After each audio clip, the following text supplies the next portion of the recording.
Hello everyone, welcome back to Bass Trending Gist. Today, we are not talking about celebrity gossip or light-hearted trends. We are diving into something much heavier, something that touches the very foundation of Nigerians' existence.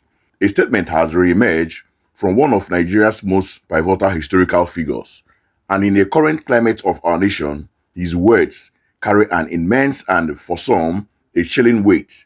I'm talking about General Yakubu Gowon, the former head of state who led Nigeria through the Civil War from 1967 to 1970. Now, why is a statement from him so important today? Look around us. The call for secession are louder than they have been in decades. We have agitations for Biafra in the southeast, call for Yoruba nation in the southwest, and a general feeling of frustration and division across the country due to insecurity and economic hardship. Many people are questioning if the One Nigeria project is still working. It is in this exact context that we need to listen to the man who was faced with this choice once before. He had to decide between letting a part of the country go and fighting a war to keep it together. He made his choice then. The question is, what would he do now? Well, I want you to listen not just what he says, but how he says it. This isn't just a history lesson, it is a stark reminder of the stakes. So just sit back and take a watch.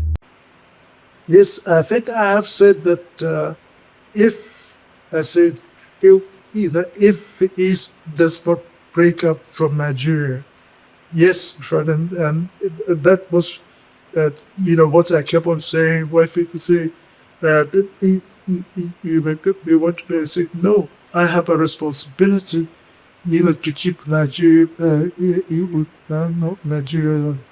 And as far as I'm concerned, that is my duty. And I want that if from the situation gets to this stage, when from I have to choose between allowing the breakup, or happy to stop it physically. I know where my responsibility is because of my loyalty, love and loyalty to the country. Let's break down what we have just heard. First, he talks about his responsibility and the oath of loyalty. For General Gowon and for many in the military and political establishment, the unity of Nigeria is not a political debate. It is a sacred, non-negotiable duty when he says, I know where my responsibility is. He is saying his ultimate loyalty is to the territorial integrity of the nation above all else. Second, and this is the most critical part, is the phrase to stop it by whatever means necessary. Let's be absolutely clear what that phrase means in this context. The last time Nigeria faced a serious breakup threat, the means necessary was a 3-year civil war that cost an estimated 3 million lives, mostly from starvation and diseases, in the breakaway Biafran region. He is not being ambiguous here. He is directly referencing the decision to go to war and stating that if faced with the same choice today, his decision would be the same.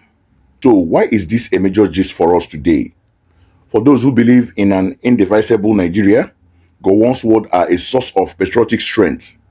They see it as a necessary reminder to all agitators that the unity of the country was paid for in blood, and it will be defended at all costs. It's a don't even think about it warning. However, for those who feel marginalized, oppressed, and believe their only hope is to form their own nation, these words are threats. They hear it as the establishment refusing to listen to their grievances and being ready to resort to violence rather than dialogue or restructuring. They see it as a sign that the fundamental issues that led to the first war have still not been addressed. This statement basically draws a hard line in the sand. It forces us to ask a difficult question. Is Nigeria's unity to be maintained through mutual consent and justice for all, or is it to be maintained by the threat of force?